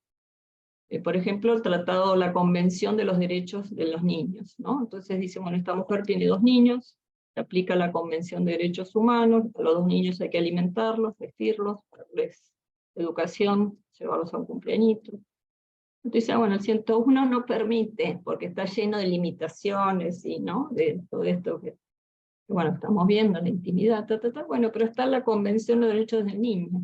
Y bueno, no sé si la FIP está, digamos, a partir de eso, entiendo que sí, porque la FIP cumple, dice, señor jueces, les traslado, ¿no? Porque en definitiva todo esto también se usa en un expediente, no es que se publica ahí en el Obelisco, acá la información de la contribuyente Agustina O'Donnell, no, todo esto queda en expedientes que se reservan, ¿no? También eso me parece interesante destacar, ¿no? Cuando se levanta el secreto fiscal, no debería ir a parar al Obelisco, a una pancarta, no, quedan expedientes reservados, ¿no? Pero bueno, empieza a ver también, de parte de los jueces, también empiezan a ver un poco lo que decía Luciana, que están un poco con unos corsets también, ¿no? Entonces, por ejemplo, en civil se empiezan a aplicar tratados de derechos humanos, en este caso, la protección de los niños, porque en ese divorcio, donde no llegan alimentos, donde se demandan alimentos, hay niños. Entonces, bueno, también me parece interesante, no sé si se puede aplicar algo así en penal, pero bueno, lo quería destacar como una novedad del tiempo. Bueno, y quedo también después para preguntas si las subieron. Gracias. Bueno, muchas gracias, Agustina. Bueno, les aclaro a los participantes que en el chat están los fallos de los cuales habló Luciana, y también la información de los principios de derechos humanos y los fallos de los que habló Julieta, así para su descarga. Así que bueno, ahora vamos con la última ponencia. Va a hablar Carlos Basmajian. Él es abogado graduado en la Universidad de Buenos Aires con diploma de honor. Ha sido distinguido por la Facultad de Derecho de la Universidad de Buenos Aires con el premio Alberto Teín Uriburu y por la Corte Suprema de Justicia de la Nación con el premio Corte Suprema de Justicia de la Nación, entre otros reconocimientos. Laboralmente se desempeña desde el año 2000 en el ámbito de la Administración Federal de Ingresos Públicos y actualmente se desempeña como jefe del Departamento de Coordinación de Sumarios Administrativos. Así que bueno, Carlos, un gusto y te paso la palabra. Muchas gracias, Julia. La verdad que en primer término, antes de comenzar, agradecerles por la convocatoria para un tema tan atrapante y que lamentablemente no ha recibido de parte de la doctrina especializada quizás el tratamiento que uno quisiera. Tengamos en cuenta, como bien señalaba Agustina, que justamente este año, del 4 de enero, se cumplieron 90 años de la puesta en vigencia de la ley 11.683, y de momento hay sobre secreto fiscal 2 trabajos y medio. Ahora les digo por qué esto. Uno, el de la doctora Navarrine, que es exclusivamente sobre secreto fiscal. Otro, la tesis doctoral de Agustina sobre secreto fiscal y acceso a la información pública, que uno ha leído con muchísimo gusto. Y el y medio, a punto de ser tercero propio, que Dios mediante espero a la mayor brevedad estar compartiéndolo, que fue, como suelo decir siempre, quizá el resultado de años de trabajo en la protección del secreto fiscal en el ámbito de la Administración Federal de Ingresos Públicos. El haber defendido el secreto, tomo la posta de lo que decía recién Agustina, fundamentalmente en casos de familia. ¿Procede la dispensa? ¿No procede la dispensa? ¿Qué pasa cuando se involucran intereses de terceros? Bueno, hemos ido construyendo una doctrina jurisprudencial en el fuero civil bastante consolidada. Podremos tener opiniones divergentes al respecto, pero bueno, realmente poner este tema sobre la mesa y debatirlo creo que es algo fundamental. Fundamental porque el secreto fiscal no podemos negar que es una garantía, al punto tal que es la garantía máxima que le brinda la Administración Federal de Ingresos Públicos, como bien reza el primer párrafo del 101, a contribuyentes, responsables y terceros, ¿no? Es decir, si yo como ente recaudador le requiero, le exijo al particular que devele aspectos de su intimidad patrimonial, lo mínimo que puedo hacer como organismo público que recabe esa información es brindarle una garantía de que esa información va a ser utilizada exclusivamente para los fines que motivaron su recopilación, es decir, para fines tributarios. Esto es lo que se lee ya desde el primer fallo que dictó la Corte en la causa Marini, a los 9 años de la puesta en vigencia de la ley de procedimiento tributario, y que se ha leído en el último fallo que la Corte dictó en el caso Pía. Siempre se apunta a la protección y a la garantía del particular. Pues bien, el título de esta pequeña ponencia me pareció interesante, correlacionar dos temas que están muy vinculados, y sobre los que les reitero, no he encontrado nada escrito, salvo un pequeño artículo de doctrina, allá perdido hace mucho y hace tiempo, de Juan Manuel del Cel. ¿Cómo converge la protección penal que emana del artículo 157 del Código Penal para quien revele secretos, para el funcionario público que revele secretos, con la protección penal que emana también del artículo 101 de la Ley de Procedimiento Tributario? En ese sentido, como ya hemos conversado largamente, el primer párrafo del 101 establece, como bien la disposición 98/2009 sintetiza a mi modo de manera más que clara, que toda información de contenido económico patrimonial que obre en poder de la administración tributaria será secreta. Pues bien, a renglón seguido, el segundo párrafo del artículo 101 de la Ley de Rito establece que los magistrados, los funcionarios, los empleados judiciales y los dependientes de la Administración Federal de Ingresos Públicos están obligados a mantener el más absoluto secreto de todo aquello cuanto llegue a su conocimiento como consecuencia de las labores que realizan, sin poder revelarlo ni a una solicitud del interesado, salvo a sus superiores jerárquicos. Vamos a ir desgranando un poco este párrafo. El principio general, entonces, es la prohibición. La prohibición que que se establece respecto de magistrados, a los que el artículo 1 del Reglamento para la Justicia Nacional define como los jueces de todos los grados y las instancias, funcionarios judiciales, a los que también define como los secretarios de primera y segunda instancia, como así también aquellos empleados que cobren igual o mayor remuneración, y empleados judiciales propiamente dicho, al resto del personal judicial. Ahora bien, lógicamente tenemos que tener en cuenta que el legislador no legisla de una vez y para siempre, sino que hay que hacer una interpretación armónica y dinámica de la prevención normativa. En ese sentido, sabemos que tanto el Ministerio Público Fiscal como el Ministerio Público de la Defensa puede acceder, como consecuencia de sus labores, a información amparada por el secreto fiscal. Pues bien, ¿qué diríamos? ¿Están obligados a mantener el deber de reserva o no? Porque no son jueces. No. Y vuelvo al comienzo. La norma dice magistrados.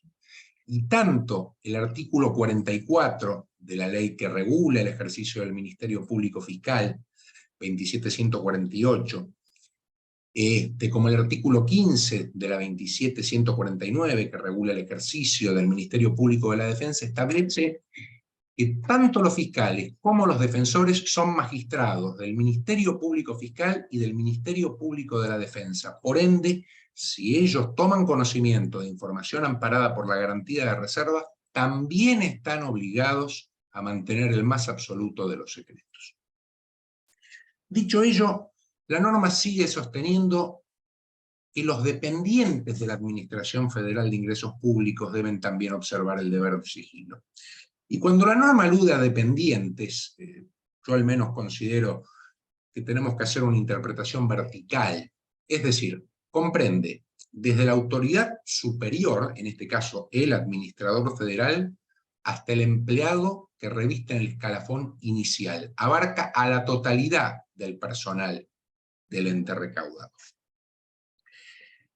Y por supuesto, huelga decir, cualquiera fuera el tipo de contratación, cualquiera fuera el tipo de vínculo que se establece con el fisco. Es decir, uno pensaría, bueno, son todos funcionarios, son todos de planta permanente, y no. Lamentablemente, lo que uno pensaría, quizá casi intuitivamente no es así. Como sabemos, el artículo 2, inciso A de la mal llamada Ley de Contrato de Trabajo, en puridad régimen de contrato de trabajo, establece que sus previsiones no son aplicables a la administración pública, salvo que se las incluyera en las normas sobre convenciones colectivas. Pues bien, tanto Dirección General Impositiva, Dirección General de la Seguridad Social, como Dirección General de Aduanas, cuentan con sus propios convenios colectivos y sus propias modalidades de contratación, que no son sino las previstas también en la ley del régimen de contrato de trabajo, de manera tal que fuere un empleado de planta permanente, fuera un empleado temporario, un contratado, lo que fuere, la obligación es de sigilo. Y al punto tal que están previstas en los convenios colectivos. Para el personal impositivo y de los recursos de la seguridad social, el artículo 8, inciso F, del convenio aprobado por laudo 1591. Para el personal aduanero, el artículo 6, inciso F, del convenio colectivo aprobado por laudo 1692. Pues bien, la norma continúa diciendo que no podrá revelarse la información salvo a sus superiores jerárquicos. Y acá me detengo nuevamente. ¿Superiores jerárquicos de quién? Uno pensaría, ¿del magistrado, del funcionario judicial o solo del dependiente de la Administración Federal de Ingresos Públicos? Aquí tenemos que recurrir, lógicamente, a conceptos de derecho administrativo. Y como sabemos, el concepto de jerarquía es propio de la administración pública, central y descentralizada. No hay jerarquía en el ámbito del Poder Judicial como no hay jerarquía en el ámbito del Poder Legislativo. En ese sentido, como bien recuerda el maestro Marienhoff, un juez de paz falla con el mismo poder jurídico que la Corte Suprema de Justicia de la Nación. ¿Por qué? Porque establecen relaciones de coordinación. Entonces, cuando el segundo párrafo infine del artículo 101 establece que solo se puede revelar a los superiores jerárquicos, la interpretación que yo considero más plausible y acorde al texto legal es aquella que predica que solamente rige para dependientes de la Administración Federal de Ingresos Públicos. Un tema interesante para abordar también es quién sería el superior del máximo titular del organismo recaudador. Como sabemos, la naturaleza jurídica de la AFIP es un organismo descentralizado en la órbita del Ministerio de Economía. Uno pensaría entonces que el superior jerárquico del organismo Administración Federal de Ingresos Públicos es el Ministerio de Economía, y no. En ese sentido, como nos recuerdan tanto Diez, Fiorini, Casani y el mismo Hutchinson, la jerarquía es un concepto que vincula a sujetos, a órganos. En cambio, el contralor a sujetos. De modo tal que la jerarquía permite controlar la legalidad y la oportunidad del acto. En cambio, el control o la tutela solamente la legalidad. Y esto se materializa, claro, en el recurso de alzada, artículo 94 de la ley, del reglamento de la Ley de Procedimientos Administrativos. De allí que, como sostuvo el fisco en un viejo dictamen de la década del 80, El superior jerárquico de la entonces DGI, actualmente Administración Federal de Ingresos Públicos, no es el Ministerio de Economía, sino que es el Poder Ejecutivo Nacional, sea que el pedido lo efectúe el propio titular o alguna de sus secretarías o subsecretarías. Pues bien, dicho esto, ¿cómo reacciona el ordenamiento jurídico cuando se vulnera ese deber de sigilo establecido en el segundo párrafo del artículo 101? Bien. Como sabemos, aquí tenemos que ubicarnos indefectiblemente en el Código Penal. Hay un artículo específico dentro del título segundo, libro quinto, capítulo tercero, que es el artículo 157, que es el que prevé la revelación de secretos, y sanciona con pena de 1 mes a 2 años de prisión e inhabilitación especial de 1 a 4 años al funcionario público que revelare hechos, actuaciones, documentos o datos que por ley deben permanecer secretos. Obviamente, como recuerda el maestro Sebastián Soler, lo que esta norma tiende a tutelar es una libertad de intimidad, es ese ámbito sagrado de la persona sobre la que no se puede acceder, sobre la que no se puede penetrar, salvo una causal legalmente establecida. Y hago un breve paréntesis. Cuando hablamos de intimidad, esto es una postura personal, obviamente, está abierta a la crítica y al debate. Cuando hablamos de intimidad, hablamos de tutela a personas humanas.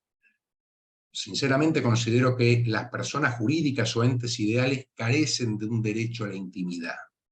Esto lo ha dicho la Corte en el fallo CIPEC, y lo ha venido sosteniendo desde antaño. El precedente más conocido es Kasdorf con provincia de Jujuy. La intimidad es patrimonio exclusivo de las personas humanas. ¿Cuál será el fundamento del secreto fiscal respecto de los entes ideales? Esa es otra historia que cuando quieran, si quieren, después lo podemos charlar. Pero yo no creo que sea la intimidad. Pues bien, como decía, retomando la idea del maestro Soler, se tutela la intimidad. ¿Quién puede ser sujeto activo de este delito? La propia norma lo dice. El funcionario público. ¿Qué es un funcionario público? Aquel que nos define el artículo 77 del Código Penal. Aquel que de manera accidental o permanente participa en el ejercicio de funciones públicas, sea por nombramiento de la autoridad competente o sea por elección popular. La norma es clara. Revelar, ¿qué es revelar? Revelar es poner en conocimiento de un tercero que no está obligado a observar el secreto aquella información que está amparada por la tutela.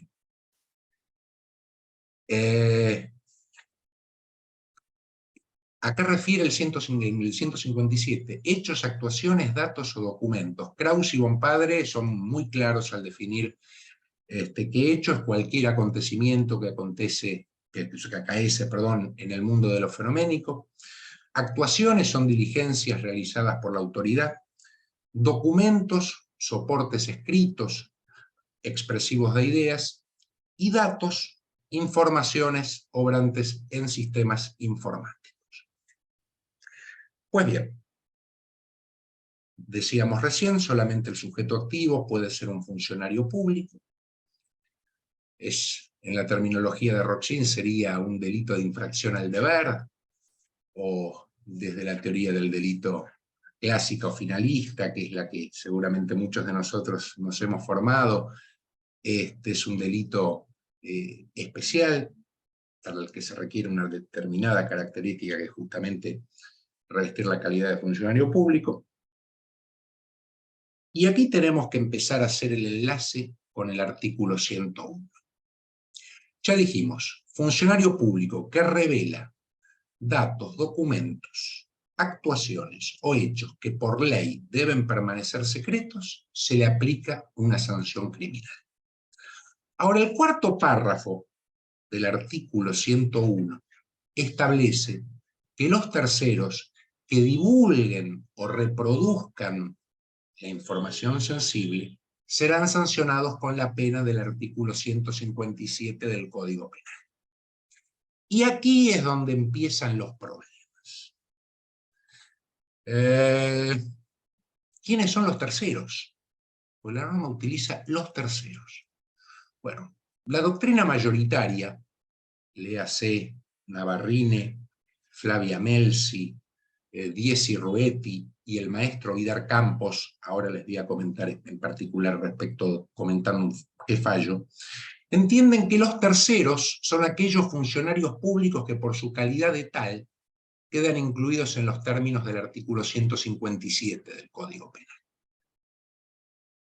Yo en ello tengo que manifestar honestamente mi disenso, sin perjuicio del elevado respeto que me merecen tan destacados maestros del derecho tributario y del derecho constitucional. Y encuentro dos fundamentos para apartarme de ese punto de vista. El primero, porque es imposible que una norma en un segundo párrafo establezca una consecuencia, es decir, una remisión implícita al 157, y en el cuarto párrafo me refiera a que esos terceros son los mismos a los que alude en el segundo párrafo. Pero por otro lado, fijémonos con detenimiento que el cuarto párrafo utiliza dos verbos distintos. Dice, terceros que reproduzcan o divulguen, no que revelen, como establece el 157. ¿Qué es reproducir? Según el diccionario de la lengua, sacar copia de algo. ¿Qué es revelar? Poner en conocimiento de terceros algo. En ese sentido, el maestro Vidar Campos, comentando el fallo Bonelli del año 2001, de la Sala Segunda de la Cámara Criminal y Correccional Federal, establece que justamente no se podría procesar a un periodista por el delito previsto en el artículo 157, porque no revestía la calidad de funcionario público. ¿Qué es lo que había pasado? El periodista Marcelo Bonelli había dado a conocer el carácter de una investigación, de una determinación de oficio que estaba haciendo en ese momento la Administración Federal de Ingresos Públicos. En segunda instancia, Cámara revoca el procesamiento y entiende precisamente lo que sostiene, se hace eco de la postura del maestro Vidar Campos y dice, es correcto, el periodista no es funcionario, por ende no le cabe el delito previsto por el 157. Bueno, ahí es donde yo creo que hay una asimilación inexacta, por estos motivos que les decía. Dos razones. La primera, el párrafo segundo establece determinada remisión implícita al 157. El párrafo cuarto, al referirse a terceros, nos está refiriendo a aquellos que no revistan la calidad de funcionarios. Y Bonelli, en el caso, no era un funcionario. Si hubiéramos efectuado esta lectura, seguramente Bonelli hubiera sido procesado, pero no por el delito previsto en el 157 del Código Penal, sino por la violación al cuarto párrafo del 101 de la Ley Ritual Tributaria. Que corresponda a la aplicación de la pena del 157, en ningún momento convierte al periodista en un funcionario. Como verán, colegas, es sutil la diferencia, pero es de fondo. Verbo típico distinto, acción distinta, y mantenemos la uniformidad del sistema normativo. Entonces, hasta acá tenemos dos situaciones. En el segundo párrafo se sancionan a los funcionarios que revelen información. En el cuarto párrafo se sanciona a los no funcionarios que divulguen o reproduzcan esa información. Y finalmente, hay algo más. El sexto párrafo del artículo 101, en particular el inciso C, establece que el secreto fiscal no rige para aquellas personas o entidades a las que la AFIP le encomiende la tercerización de tareas propias de su giro, confección de padrones, realización de estadísticas y demás. Y a párrafo seguido establece: tales personas o entidades, en el supuesto en que reproduzcan, divulguen o utilicen dicha información, incurrirán en la pena prevista por el artículo 157. Veamos nuevamente que estamos hablando de cuestiones diversas. Reproduzcan, divulguen o utilicen. ¿Qué es utilizar? Darle a algo un fin determinado. En este caso sería no darle el fin que motivó, perdón, tengo una visita. Ahí está. Darle un fin distinto al que motivó la recopilación de la información. Entonces, ¿qué rescatamos de esto? Para decirlo en prieta síntesis, y ya no extenderme mucho más. El 101 es tan rico en su contenido, en lo que hace a su fase sancionatoria, prevé 3 supuestos distintos. El segundo párrafo, a los funcionarios que revelan información amparada por la tutela. El cuarto párrafo, a los no funcionarios que divulgan o reproduzcan información amparada por la tutela. Y el sexto párrafo, inciso sexto, aquellas personas o entidades que divulguen, utilicen o reproduzcan aquella información amparada por la tutela. Creo que solamente realizando una interpretación armónica de los 3 párrafos que hemos citado y del 157 del Código Penal, podemos llegar a casos en los que se consideraría que aspectos que resultan atípicos son finalmente típicos, tal como ha acaecido con el fallo que les comentaba de la Sala Segunda de la Cámara Criminal. Simplemente eso. Muchas gracias, Julia, muchas gracias, colegas, y quedo a disposición. Desde ya están abiertas cualquier tipo de consulta o comentario, pero nuevamente muy agradecido y muy reconfortado por participar en esta actividad. Perfecto, muchas gracias, Carlos. Bueno, y brevemente vamos con 2 preguntas que nos trasladan acá. En primer lugar a Julieta, si brevemente nos piden si puedes comentar el caso de México que habías mencionado. Dale, sí, lo cuento brevemente. Bueno, el caso fue impulsado por Fundar, que es una organización mexicana que integra la iniciativa por los principios de derechos humanos en la política fiscal. Y en este caso, la justicia ordenó al Servicio de la Administración Tributaria Nacional, que sería nuestra FIP, publicar información sobre condonaciones con las que se habían beneficiado grandes contribuyentes en 2016. El recorrido fue, presentó un pedido de acceso a la información pública a la administración tributaria, se denegó ese acceso con fundamento en el secreto fiscal. Fundar acudió a la autoridad de aplicación de la ley de acceso a la información pública, también hay una autoridad de aplicación en el ámbito administrativo, que resolvió que la administración tributaria tenía que darle los datos básicamente con fundamento en que el secreto fiscal en estos casos debía ceder frente al derecho a acceso a la información pública. A pesar de esa resolución favorable, la administración tributaria denegó la información nuevamente.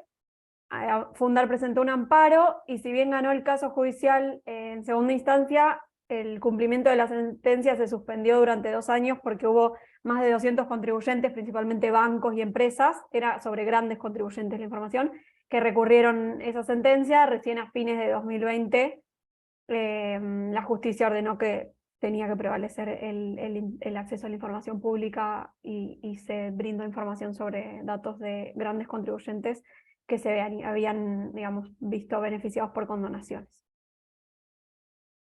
Perfecto, muchas gracias, Julieta. No. Agustina, te traslado una pregunta. Acá preguntan si el secreto fiscal es para todos y si aplica también para las actividades ilícitas.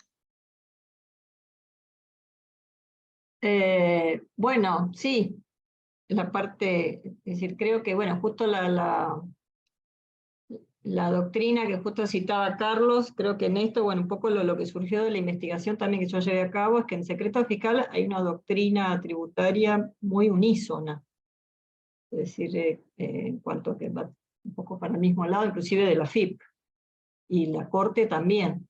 Eso creo que para mí fue también un desafío más interesante, ¿no? Y en esa doctrina creo que hay un acuerdo en que es un beneficio al contribuyente, ¿no? Y es un beneficio que también es para digamos, para los contribuyentes que hacen actividades ilícitas, ¿no? Creo que eso es decir, la ley prevé la publicación, ¿no? La misma ley 1183 prevé la publicación de los deudores, ¿no? Con deudas firmes y exigibles, o quienes no presentan declaraciones juradas. Pero bueno, creo que esa es la parte injusta Es decir, es un beneficio que se da a los incumplidores también, ¿no? Es decir, sí, secreto fiscal también contempla el secreto de quienes ejercen actividades ilícitas. Obviamente después, una vez que sean el tratante, una vez que sea condenado, por supuesto carece de secreto fiscal. Ahora, mientras ejerce esa actividad, no es condenado, las puede ejercer, pagará impuestos a las ganancias, se presentarán moratorias, utilizará las leyes de blanqueo, será un contribuyente más y gozará del secreto fiscal. Es así de injusto. Entiendo yo. Muy bien. Bueno, muchas gracias, Agustina. Bueno, ya vamos dando el cierre de la jornada, así que bueno, le cedo la palabra a Alejandro Catania, el presidente del instituto. Julia, disculpa, me quedó una consulta, una Ok. duda. ¿Cómo jugaba la ley de protección de datos en este contexto?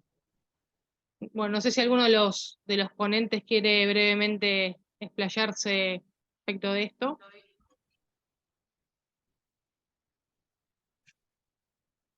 Yo lo que puedo aportar de la ley de datos, a mí la parte que me parece más interesante de la ley de datos personales es que la Agencia de Acceso a la Información Pública tiene dos direcciones. La Dirección de Datos Personales y la Dirección de Acceso a la Información Pública. Y tiene arriba una autoridad que es la agencia. Y muchas veces no están de acuerdo estas dos direcciones, y entonces quien resuelve es arriba, Julieta por ahí sabe, y entren a la página, porque hay muchos casos en temas tributarios, donde inclusive se da desacuerdo entre las dos direcciones, pero lo interesante es que quien resuelve esta desinteligencia que puede haber es la misma dirección, o sea, está encomendado a la misma dependencia que resuelva los conflictos que puede haber entre cuándo el pedido de información puede o no violar datos personales, ¿no?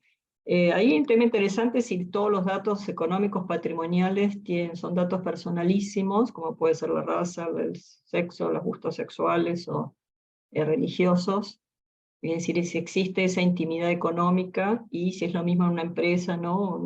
En una persona jurídica, como adelantaba un poco Carlos, quedaría para todo otro Zoom, ¿no? Pero en muchos casos se resuelve en esa agencia, y en algunos casos tributarios la agencia ha resuelto más a favor de la transparencia, un poco por lo que decía Luciana, parece que estuviera resumiendo todas las ponencias, pero un poco por lo que ha dicho Luciana, de que hoy quizás existe una tendencia en ese conflicto, ¿no? O en ese test de ponderación que hace la agencia, y por supuesto hace la justicia en última instancia, la Corte, que es lo que está esperando Julieta en cuanto a sus sentencias, esas que han hecho, es decir, el test de ponderación de intereses públicos y la privacidad que invoca quien está litigando, es se prevalece, ¿no? El interés público de la sociedad a conocer, por ejemplo, los beneficios tributarios de quienes han usufructuado beneficios o exenciones, o, no sé, o desgravaciones o gastos públicos, ¿no? O subsidios directos, etcétera, versus la intimidad de una persona, un grupo de personas. Pero bueno, en general la Agencia de Acceso a la Información Pública ha sido más en favor de la transparencia, esa es la tendencia que yo he visto. Y en la Cámara Contencioso Administrativo Federal hasta ahora también esa ha sido la tendencia en cuanto a gastos tributarios, ¿no? Veremos qué dice la Corte. Me parece que es esa la conclusión. Muchas Pero no sé, no puedo aportar mucho más de eso. gracias. Si me permitís, Agustina, ampliando un poco, también vinculado a datos personales, hay que tener muy en cuenta la interpretación que hagamos en cuanto al consentimiento del interesado. La regla es el consentimiento, salvo que la información fuera requerida para el ejercicio de un poder, de las actividades de un poder del Estado. Esto nos puede dar un montón de tela para cortar cuando Poder Judicial le requiere al fisco determinada información. ¿Cómo armonizamos datos personales y secreto fiscal. Obviamente podemos estar días hablando de esto, pero hacer el análisis conjunto entre datos personales y secreto fiscal puede ser de una riqueza infinita, infinita.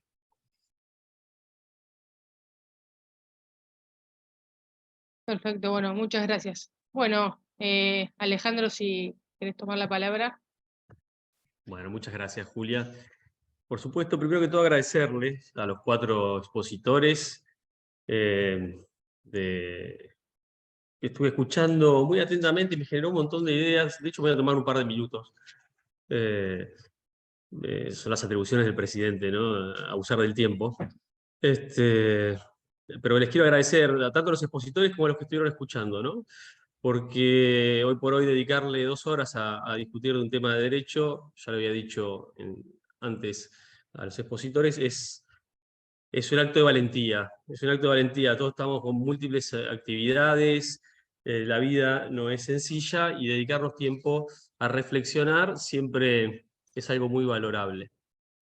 Estaba pensando muchas cosas. Bueno, obviamente, Agustina, no podemos propiciar la derogación del secreto fiscal, porque si no, no se vendería tu excelente libro. Si ya no existiera la ley, y Carlos tampoco podría presentar su trabajo más adelante. Así que no es una propuesta que vamos a propiciar, por lo menos desde el instituto. Pero claramente es muy controversial, ¿no? Es sumamente controversial. Y se puede enfocar desde, y ya fue enfocado acá en las ponencias, en toda la charla desde distintos lugares. No es lo mismo que la información la pida un privado a que la información la pida un organismo público en el ejercicio de las funciones que le son mandadas. No quiero decir que el privado no se la tiene que dar por esto, porque ya veo que Julieta está afilando el cuchillo para decir, bueno, pará, los privados también tenemos derechos, pero digo, yo porque voy a terminar, o voy a anticipar la reflexión que todo tiene que ver con un criterio de razonabilidad independientemente de lo que diga la ley. A las excepciones, si quieren creer que el principio es el secreto. Porque el criterio de razonabilidad es que cuando un funcionario al ejercicio de sus funciones le da una manda a un organismo del Estado, la tiene que cumplir. Y después discutimos otras cosas, ¿no? Esta relación de ejercicio de la función pública no se da con los privados, que tienen otros derechos para requerir, que fueron excelentemente explicados por Julieta. Pero también me lleva a pensar que estamos en el siglo XXI. Y acá también coincidir un poco, o derivar de algunas cosas que dijo Agustina, ¿no? La privacidad, el concepto de privacidad es distinto. Pero es muy distinto. Hoy por hoy cedemos el control de nuestras fotos, nuestros archivos, nuestras ubicaciones, y les cedemos, es una forma muy generosa de decir, porque si no, no podemos usar los programas, a los cuales no podemos tener acceso a determinados modos de comunicación, y se los cedemos a empresas privadas, ni siquiera estoy hablando del Estado. Hoy por hoy el concepto de privacidad en el siglo XXI está moldeado con otra arcilla, y es bien distinto. Y eso me parece que hace a cómo debemos reflexionar también, o cuál es el peso específico que tiene ese argumento de la privacidad, que desde el punto de vista histórico me pareció muy interesante, si era un incentivo para la erradicación de capitales, ¿no? Entonces un incentivo privado que después es derivado a un incentivo público. Entonces en tanto incentivo el argumento ya es conveniencia, no es otro. Eso me parece interesante, así ya me dieron como muchas ganas de ir a leer tu libro en esa parte específica, por lo menos. Después me quedé pensando también que yo no estoy tan de acuerdo, Carlos, si me lo permitís, porque yo no soy disertante, pero con esto de que lo mínimo que le podemos dar es intimidad al contribuyente que le pedimos como organismo de recaudación, que nos dé la información para tributar. Yo creo que el Estado no le pide, sino que le exige que nos dé información.